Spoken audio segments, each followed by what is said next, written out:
treat our people like slaves, even worse than serfs.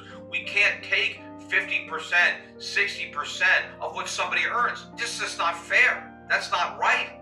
I don't think that rich people should pay taxes that middle-class people or poor people don't have to pay.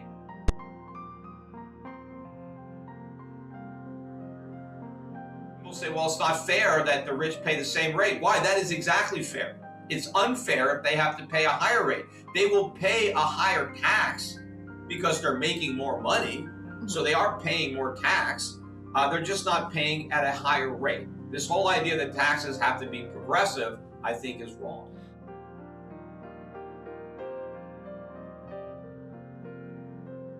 You've said in other interviews, and other people have said, there's really no example of socialism actually working. It's a failed experiment. It's good in intentions, but it doesn't work out for anybody in the end. So, but if capitalism was so great, we had a more true version of it in the past, why didn't it work? Is that a failed experiment, or was it just people coming in wanting to get elected and essentially promising a free lunch?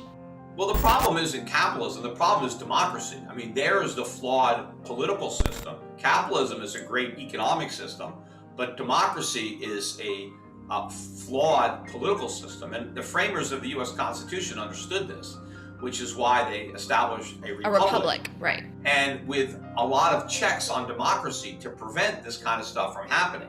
But a lot of those checks and balances have been removed. They're still there, but they're no longer enforced, by a complicit Supreme Court. And so the government gets away with all sorts of unconstitutional things.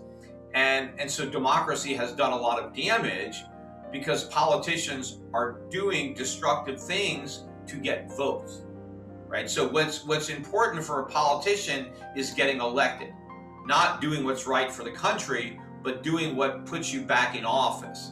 And so generally, what's good politics and what's good economics are the opposite. So if you're going to do something that's good economics, you're probably not going to get elected or reelected. So it's very perverse incentives. It's the problem with democracy. And so that's what people should be upset about. But the alternative is not, okay, let's have a dictatorship. We need to, I like a Republican form of government. We just have to reimpose the safeguards that we lost. A lot of the Republican opposition is, hey, these are uncompetitive rates, our rates are going to be much higher than other countries, and so this is bad. It should really be a moral argument. This is immoral for a government to take so much of what somebody produces. We can't treat our people like slaves, even worse than serfs. We can't take 50%, 60% of what somebody earns. This is not fair. That's not right. So that's where the objection should be. Also on the constitutionality of these type of taxes, but just on the morality of it. It is not the right thing to take so much from somebody. The deal that was made with the devil back then, it's the reason the people supported the income tax was because they weren't going to pay it. But the government said, if we tax the rich with an income tax, we'll get rid of the tariffs, because the tariffs were paid by the middle class. And so the government said, hey, if we can have this income tax, we won't need the tariffs anymore. And so the public, got behind it. And now, of course, the average American is paying a much higher rate of tax than was originally envisioned for the Carnegies or the Rockefellers. So, as soon as the government, you give them an inch, they take a mile. But my point on serfdom is, when you look back on the feudal system, we say, yeah, that was really bad. Being a serf, because, 25% of what you produce was just taken by the Lord, right? Well, today, most Americans would aspire to be elevated to the level of a serf. The serfs had it great by American standards. We fought a revolution over taxes. We wanted to get rid of British rule because we objected to taxes that are tiny compared to the taxes that we impose on ourselves today. And what bothers me, even now, when you hear people objecting to the tax hikes that the Biden administration and the Democrats in Congress are, talking about for the rich. Look, I don't believe in the income tax at all. I don't even think it should exist. I think we should just have consumption taxes, and everybody should pay the same rates. Obviously, the rich have a lot more money to spend, and so they'll pay a lot more in taxes. But I don't think that rich people should pay taxes that middle-class people or poor people don't have to pay, because people are always going to vote for taxes that don't affect them. Everybody's willing to vote to tax the other guy. You should have to pay any tax that you are advocating. You shouldn't be exempted from it. So if we're going to have an income tax, it should apply to everybody's income, and it should be the same rate. Whether that rate is 10%, 15%, everybody should pay it.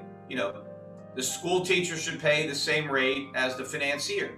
Obviously, if somebody is making $10 million a year at a 10% rate, they're going to pay a lot more than somebody who's making $50,000 a year at a 10% rate, but everybody is still contributing 10%. So we're all in the same boat. And if they want to raise taxes, well, they have to raise the rate on everybody. Right. So if we're going to go from 10% to 12%, we're all in it. So now, do the people making $50,000 want to support it? Well, if they do, if they really think the government expenditures are worthwhile, they should be willing to contribute to the support. People say, well, it's not fair that the rich pay the same rate. Why? That is exactly fair. It's unfair if they have to pay a higher rate. They will pay a higher tax because they're making more money, so they are paying more tax. They're just not paying at a higher rate. This whole idea that taxes have to be progressive, I think, is wrong. So you're always going to get that. But when people have jobs, and I explained this in the Occupy Wall Street video, nobody is forced to accept a job. Nobody is working at gunpoint. So to the extent that somebody has accepted an employment offer, it's because that's the best offer they had. Nobody else was willing to pay more. So they took the best job they could find. And the fact that they don't quit that job means that nobody else offered them a better job.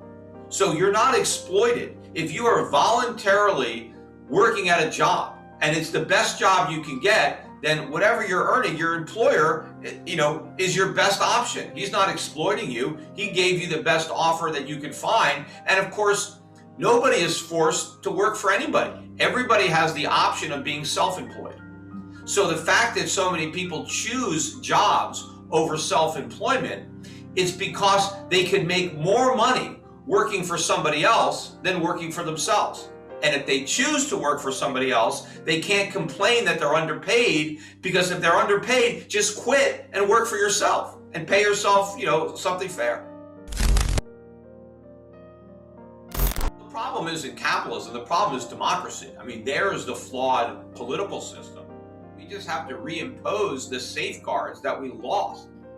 Today, most Americans would aspire to be elevated to the level of a serf. I don't think that rich people should pay taxes that middle-class people or poor people don't have to pay.